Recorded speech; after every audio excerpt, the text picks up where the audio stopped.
Why you shouldn't fear the tariffs, how I learned to love the tariffs, and you can too. Let's go over some facts here. There is Lutnick and Bessem. That's Commerce and Treasury Secretaries, and Trump there. There's our tariff chart.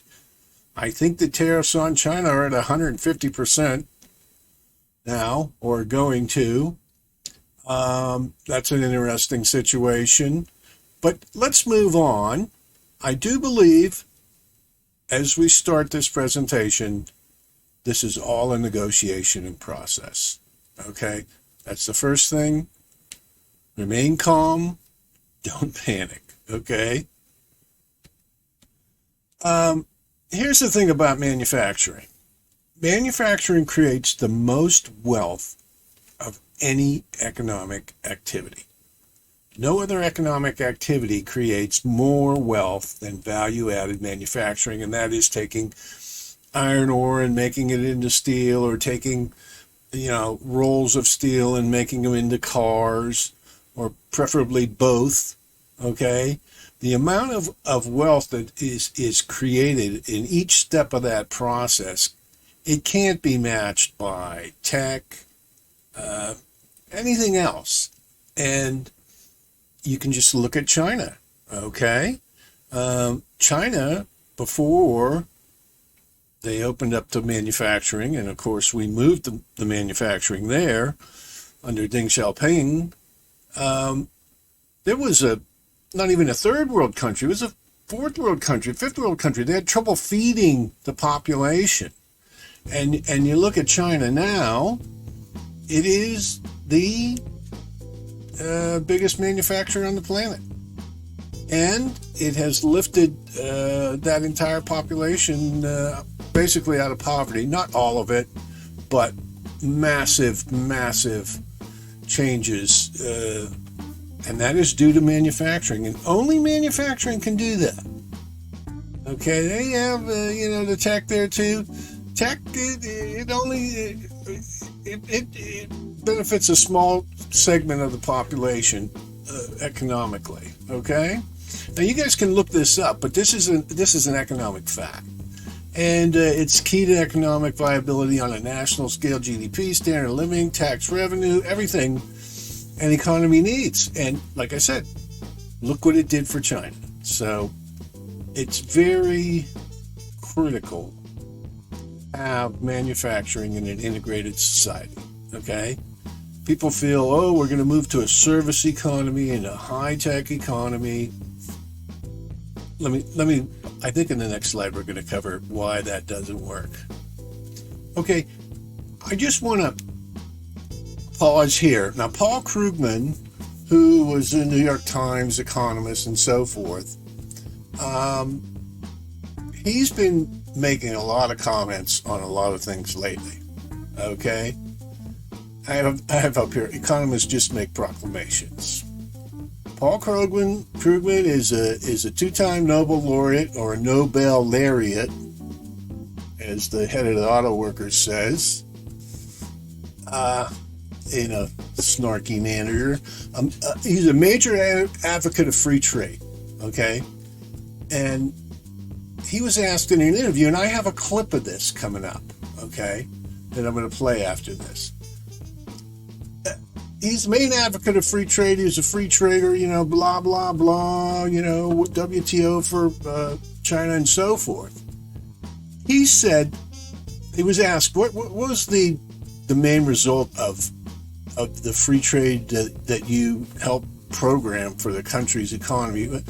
What was the main result that you did not realize was going to happen? And he goes, I did not realize that trade with China would decimate factory towns completely in America.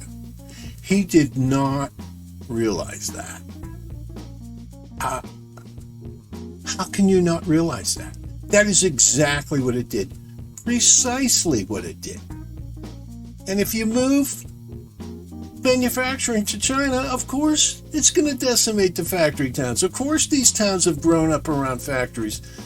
As I said, manufacturing creates more wealth than any other.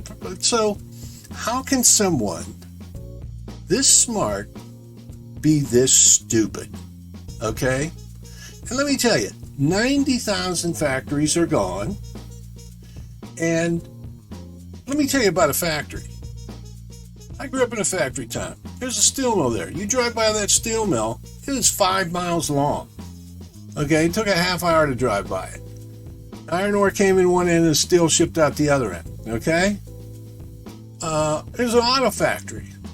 And both of these, by the way, closed. And the steel plant that operated for over 100 years was actually taken apart and moved to China. Okay? This factory, auto factory, same thing. You drive by, it takes you 40 minutes to drive around the thing. That's how enormous it is. So people think factories, it's a little factory at the edge of town and, they stamp out the part, no. And this guy, and I almost fell out of my chair when I heard this interview with Krugman when he said this. How out of touch. What a Brahmin.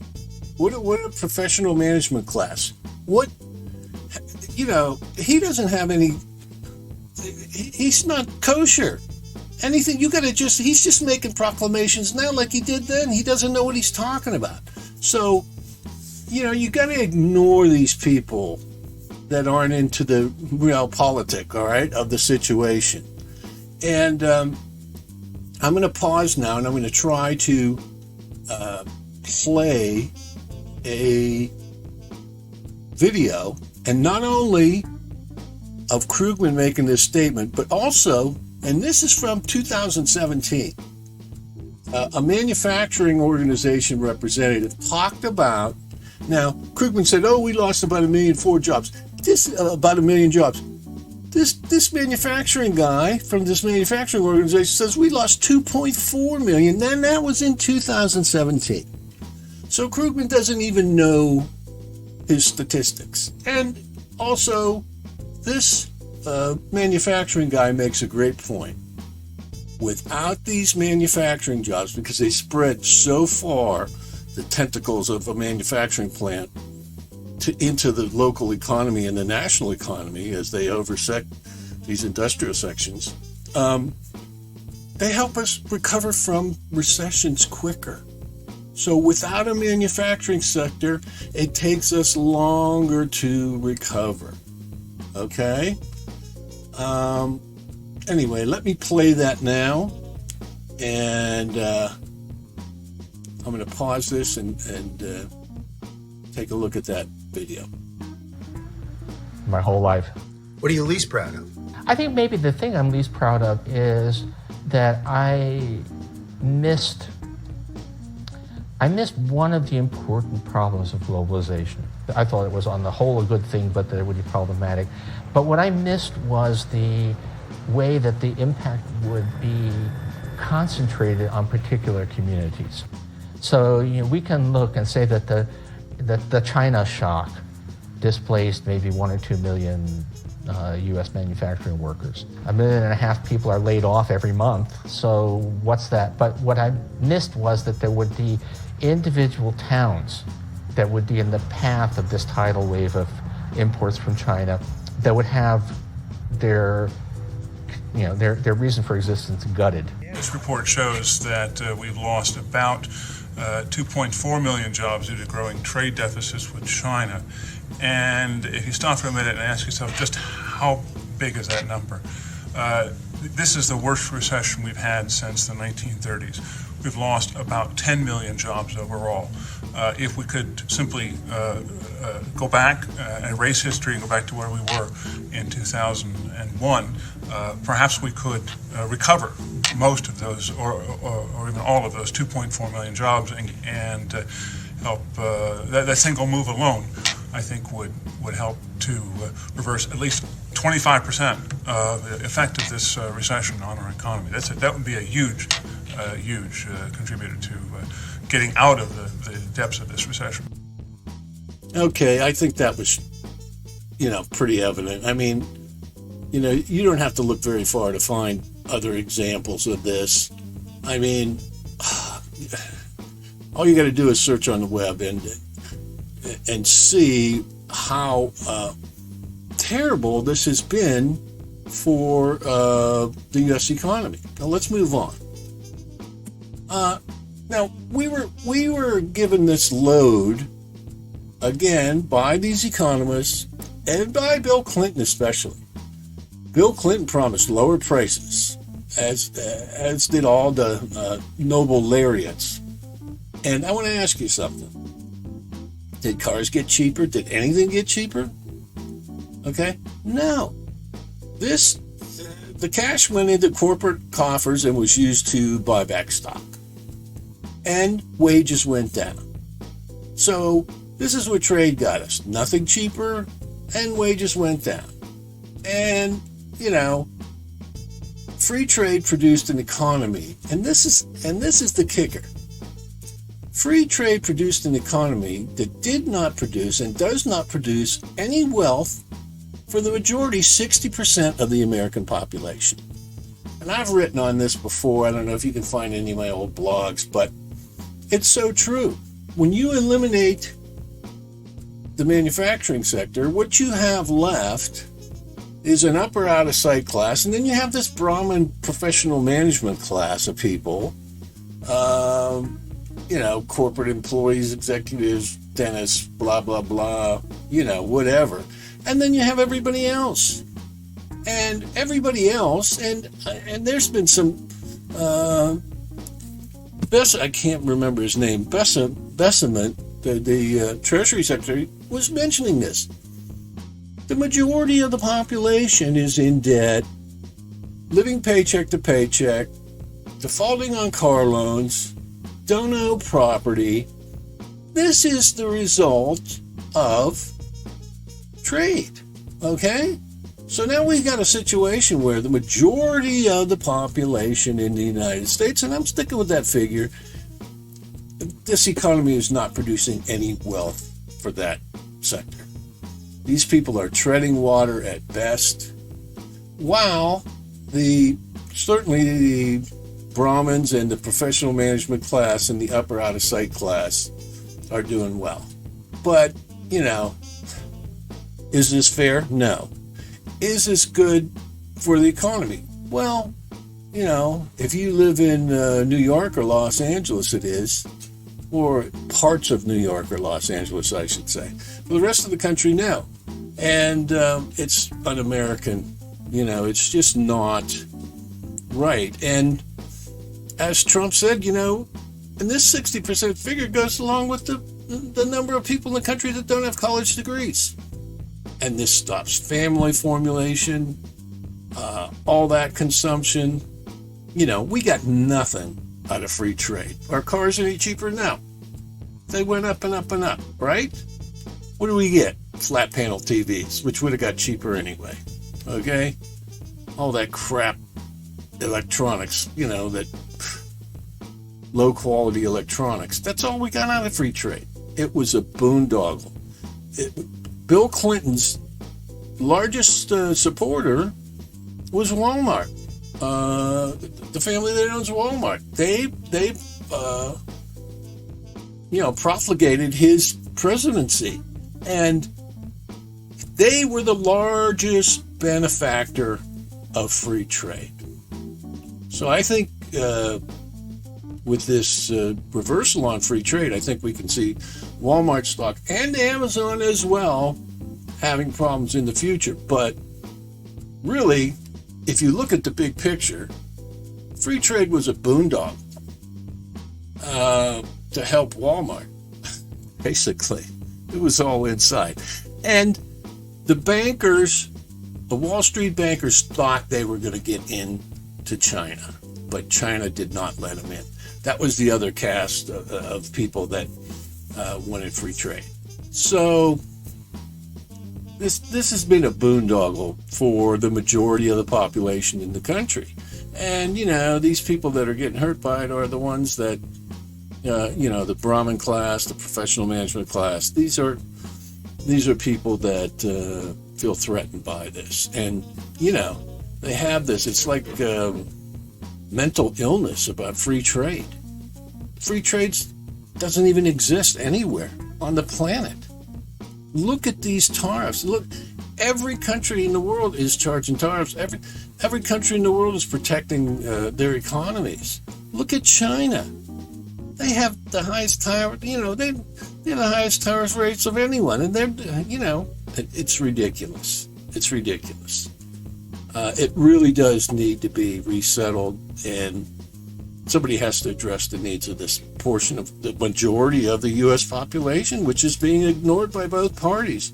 And I would say the Democrats and the Republicans both ignored this majority of people. And I would say that Trump has done a hostile takeover of the Republican Party, and I'm not so sure the Republican Party is the Republican Party anymore. So I don't think we should be so look at it that way. I don't even think we can look at it that way anymore. You see Grassley and some other Republicans coming out against these tariffs. That is the old school Republican stance. So this is definitely not what we're talking about with these Trump policies. It's totally different. It's diametrically opposed to Republican politics. Now, here's the thing. You look at Trump and who else? All these guys. Lutman, Bessemer, even Elon Musk. Their evaluation of the economy, unfortunately, is correct. Okay? Federal debt, I think, as a percent of GDP, is at World War II levels. Okay? And World War II levels were the highest debt ever. I'm not a hair on fire deficit we're saving for our future children guy, but this debt, this spending, we had the COVID spending, but the Biden administration really pressed on the gas pedal, and spent a lot of money too. So that's at World War II levels, which was the highest debt ever, and we were at the height of a war, and we were financing, this is ridiculous. What are we doing with all this debt? We are, financing China's military, basically, and the EU's military as well.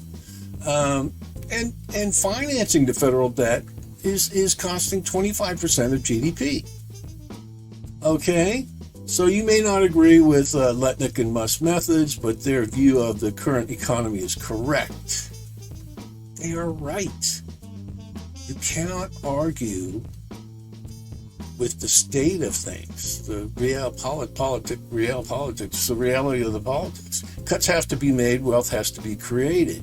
And there's a balance there. If you can create more wealth, you can do less cuts, but Trump is doing both. Now, I have a clip here I'm going to show. Kathy Wood talks and shows a chart visually where you can visualize this debt level, and I'm going to show that. And it's shocking. And also, I don't believe that I'm going to show this part of the clip, but she mentions that, financing federal debt is costing 25% of GDP. She said we're already at basically the highest effective tax rate that can reasonably operate in our economy. Okay? Once we go above the tax rate we have now, people start cheating on their taxes, companies move assets overseas, all this stuff. So we're really not in a position where raising taxes is necessarily going to help this situation. So, you may disagree with the timing and the methods, but the evaluation of the present economy here in 2025, April 2025, is correct. So let me show now this clip of Kathy Woods, and take a look at this chart. You can see it for yourself. All right. So here, I've seen these charts for years and years and years, but I didn't realize that we had hit from a public debt as a percent of GDP that we had hit the peak we reached in World War II.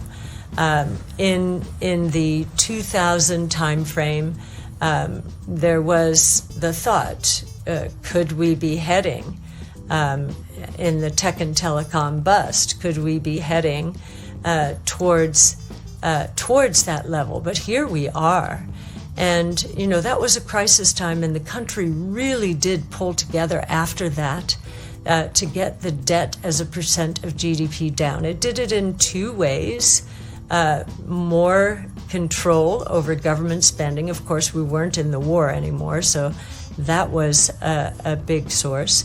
But also on the GDP side, rapid growth. Post-World War II, very rapid growth.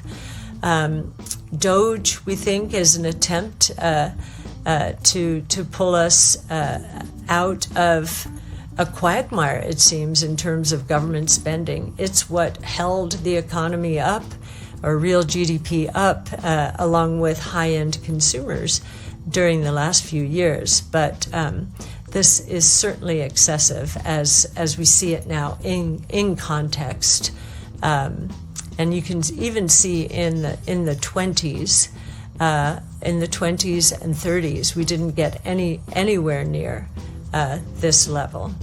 Another look at the budget, and you can see total outlays as a percent of GDP, around 24%. Now, what is not clear from this chart, but I do know, having studied this, is that receipts tend to top out in the 17 to 20% range. If the government tries to tax people any higher, they figure out ways around it. They either stop working or they do a lot more under the table. I don't know what it is exactly, but that receipts as a percent of GDP rarely goes above 20%. So this deficit is structural. And I do believe that with Doge and with more rapid GDP growth, we could move back into the period like the 90s. That was the last time we saw a surplus. And it was under President Bill Clinton and Newt Gingrich, who was a powerhouse in Congress, and they worked together to get that done. We do not have as much of a bipartisan situation right now, so we'll probably have to do more on the rapid GDP growth side of things. And if we're right, if deregulation, tax cuts, lower interest rates are what we're going to see as the government has more degrees of freedom during negative GDP quarters, then I do think we'll see much more rapid growth in the months ahead. So, anyway, I think Doge, has to go forward, and I think it's long overdue. I mean, they're mostly getting rid of these duplicate software licenses, which is ridiculous. And these non-governmental office NGOs they're bleeding money out of the economy. And, we got the gold card and we got the tariffs, I am of the opinion that there is going to be a 10% tariff on all imports. That is going to remain. And I believe that Trump is going to negotiate individually with each of these other players. And that, these agreements may be subject to change in the future, which I think it makes sense. I don't know. I do favor the policy at this point. And there's some reasons, I think, for the message and the lack of details I'm going to go into in a minute. Let's move on here. Now, here's the thing about tariffs. Tariffs don't necessarily have to raise prices, okay? Now, everybody's assuming that this is automatically going to happen. Okay, let me just for a minute talk about tariffs. The firm importing, the firm that's sending stuff into the United States is paying the tariff. Okay, so Guangdong Manufacturing in Shanghai is paying the tariff. Okay, it's non-American companies, it's non-Americans, it's the foreign manufacturer, or in that case, probably China. The government, the CCP, is paying the tariff. But these tariffs are not paid by American companies. They're not paid by Americans. Okay, now this firm, Guangdong in Shanghai, they can raise the price charged to the Americans to include this cost if they want. So they can tack on an extra 10%. If something's costing $1, if they're selling it to the Americans for $1, they can add a 10% on it and charge $1.10. Now here's the thing. They would likely have lower sales volume and lose market share as a result. Okay? So it's not a done deal to say that these are all going to get passed off. Okay? And this firm, Guangdong Manufacturing of Shanghai, could also eat the cost of the tariff and keep their prices the same for the Americans. This would allow them to maintain their market share and the gross revenues that they have and keep their clients. So, everybody's saying, well, they're just going to pay, it's on them. Well, maybe they will, maybe they won't. And I think if we were going, since this is a worldwide phenomenon, Trump's like some super villain charging tariffs across the world, you know what? This could change the way tariffs work. And if Trump negotiates, or Lutnick or whoever negotiates, close to a level playing field,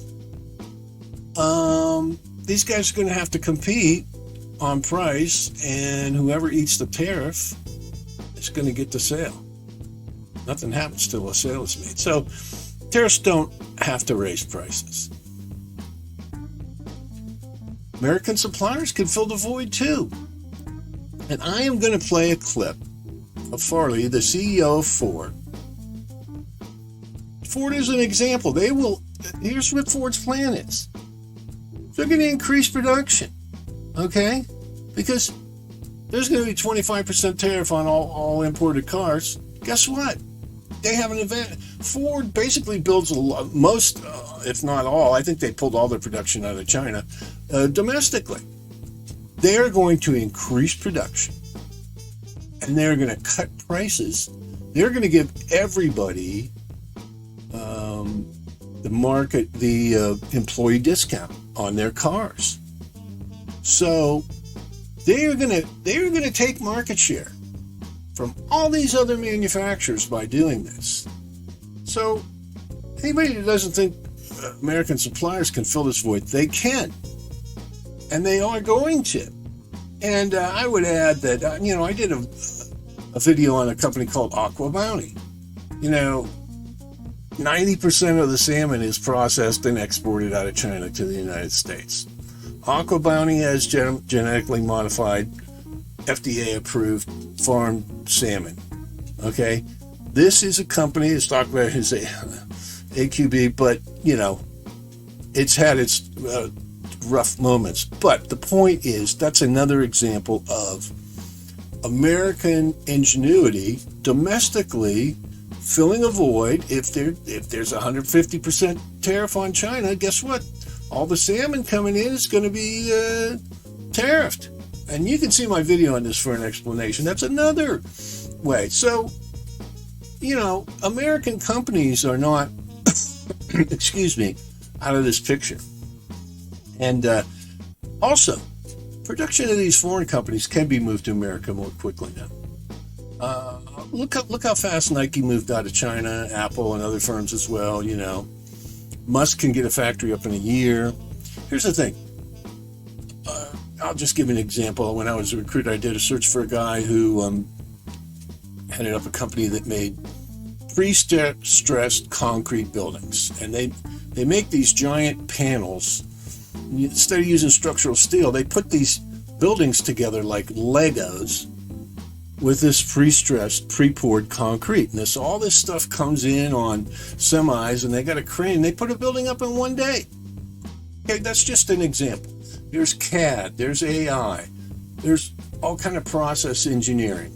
Floor Daniel specializes in this kind of stuff, the engineering construction firm.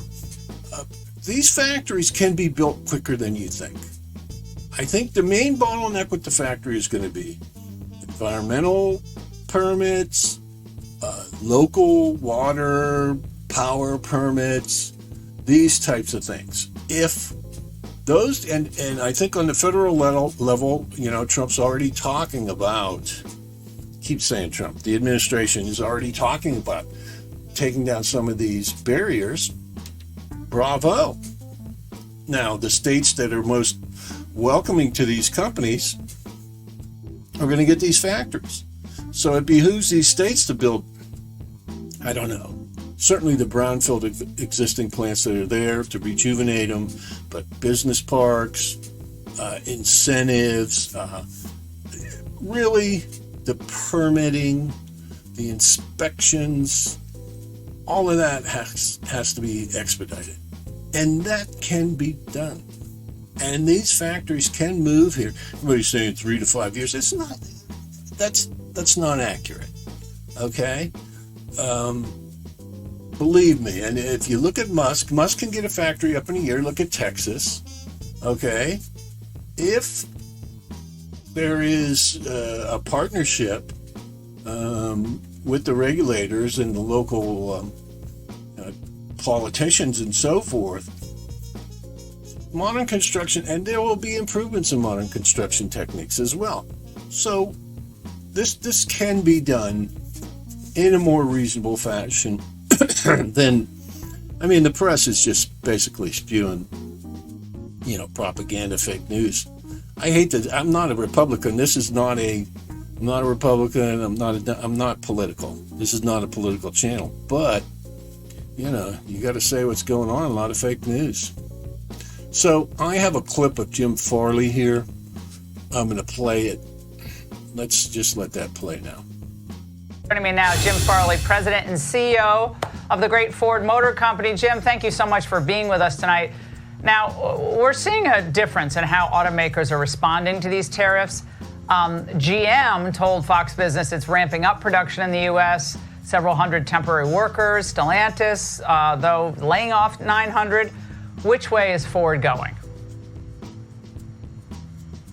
Well, thank you, Laura, for having me on. First of all, we build more vehicles in the U.S. than any other brand. We export more, and we have more factory workers. So we never left the U.S. And our plan is really simple, to offer employee pricing, basically the price I pay or anyone at the company pays for all Americans. We believe this is a moment for Ford to differentiate itself, for us to really highlight the American car industry at a moment when it's being discussed in media like yourself, Laura. And we think this is our opportunity to gain some business. Jim, the Chinese auto company BYD is dominating the market now in Australia, one of our strong allies. So President Trump was obviously very annoyed by the fact that our cars don't get into the markets, even in countries that are our allies, military allies, economic partners.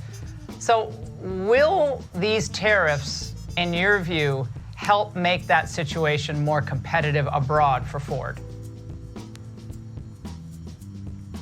Well, we're really thrilled to engage in the White House in a serious discussion about fair trade.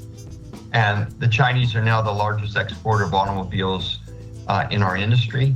And that's a very recent phenomenon.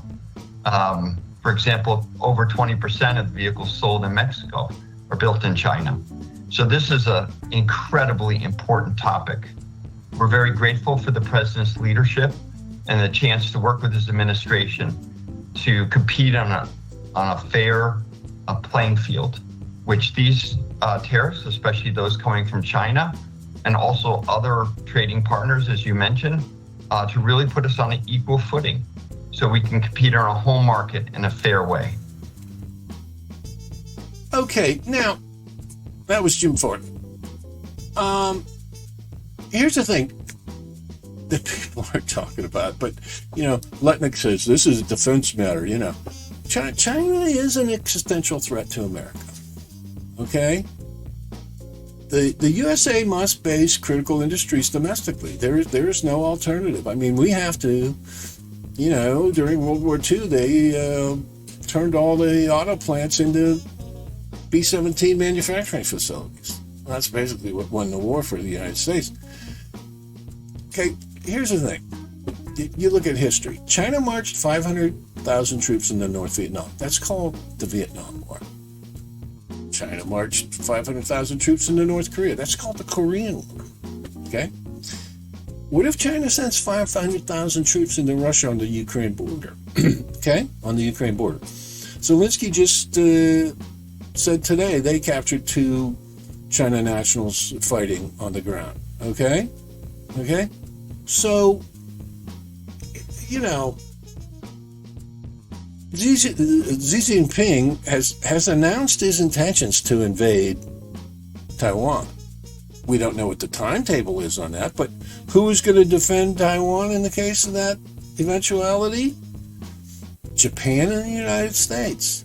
So, from a defense standpoint, all this steel and these manufacturing jobs and this manufacturing know-how and the creativity that comes on the factory floor from manufacturing things, this has all got to come back home. So I think this is critical. And you say, well, there's NATO and everything. Let me tell you something about NATO. And I know England isn't in NATO, but this goes for NATO too. England has more horses on active duty, 500, than main battle tanks. They have 299 main battle tanks. How long would 299 main battle tanks last in Ukraine? Okay? England has more admirals than active ships in their navy. And this goes for the rest of Europe and NATO, other than Poland, which seems, Prussia was always the invasion route, which is Poland. There's, this is why, again, the president administration is pushing for more defense spending. These countries, look at England. That's an example. You cannot deny that. Okay? Anyway, this is something that they're kind of saying under their breath. They're not saying it out loud, but this is realpolitik here. So, as I said earlier, this is not a Republican policy. This isn't Hoover Institute, Chamber of Commerce. So, this, free trade is the Republican policy. So, I'm just going to say the political opposition, what are they fighting? The political opposition, both left and hard right, they offer no alternative course of action to these present tariff program proposals. So, for the Democrats to be fighting this, it's not a Republican policy. It's not Republican dogma. And the hard right, you're fighting your own party. But anyway, there's a total lack of alternative courses of action. And how does burning a Tesla address this problem? Does it? No. I mean, just a word about these Tesla protesters. I just watched a video about a guy showing how they were paid. There was a protest in Santa Monica. The guy that was standing there, he had a megaphone, one of these things. This thing was gigantic. It must have cost $5,000. Who owns one of these megaphones? Okay, nobody. unless you're a hostage negotiator. You know what I mean? It's obviously funded. And there's a guy who has used face recognition. He just did a video. I just watched it. I'm not going to bother with it. You can find it yourself. These people are appearing in, these same organizers are appearing at places all over the place. Same roles, different demonstrations. Okay? And so this is a ginned up fake response. And I think, and it's funny, in this Tesla protest, there was an anti-protester in Santa Monica, and he had a sign. They're saying, Musk did the salute. He's got two pictures on the sign. Hillary Clinton doing the salute and Barack Obama doing the salute. And they were questioning on him, and he's showing the crowd their videos. No, here's where I took it from, here and here. So this is complete, did you see the movie Wag the Dog? Go on Netflix, watch Wag the Dog, okay? And here's the other thing. How are fees paid by foreign companies or governments a tax on America? They're not a tax. This is false. Okay? It is not a tax. Okay? And the thing here is that no one else has a solution to this. They just have opposition. It is empty-headed opposition. I would love to see some meaningful opposition. But there just is none. I mean, this is just, it's the most ridiculous news cycle I've ever seen. And nobody's doing any straight reporting on this, especially the business community. So I think this, everybody's saying, well, this is knee-jerk and they don't know what they're doing. And well, I think this tariff program is well planned. If you listen to Lutnick and Bessinen carefully, okay, you got to listen carefully. You will see the details of the tariffs program emerge. Okay, they were making fun of Lutnick, telling them, you tariff penguins, and Lutnick goes, well, you can't leave any place without tariffs because China will reroute goods through that country and then send them to the United States. So that's not a stupid, I mean, the reporter's stupid. I'm sure Lutnick really didn't even want to say that, but, this is not some random thing, they came up with around some bar, drawn on cocktail napkins. This, I do believe, and Navarro has been an advocate. He has thought hard and long about this and written about it. There are others. Lutnick certainly. So this is not some, I mean, again, the media is painting this as some knee-jerk announcement. This program was launched as shock and awe to keep countries from gaming the tariffs, okay? And then this is also why a slow rollout of the tariff program will not work. As soon as these companies and these countries find out that this country's going to have a tariff or that country's going to have lower tariffs, they're going to route all their production through that country, okay? And if we do a slow rollout, they're just going to march these production shipping lanes to different locations. It's not going to work. It's going to be totally ineffective. So, these guys that are calling for, these hard right Republican senators calling for a slow rollout, it's ridiculous. It's not going to work. So the tariffs that don't make sense really do. And the reporting on the tariffs has been either lazy, biased, or fake news. I just heard on, trying to think, I don't know, maybe I'll put a link, a flag up in the corner on this.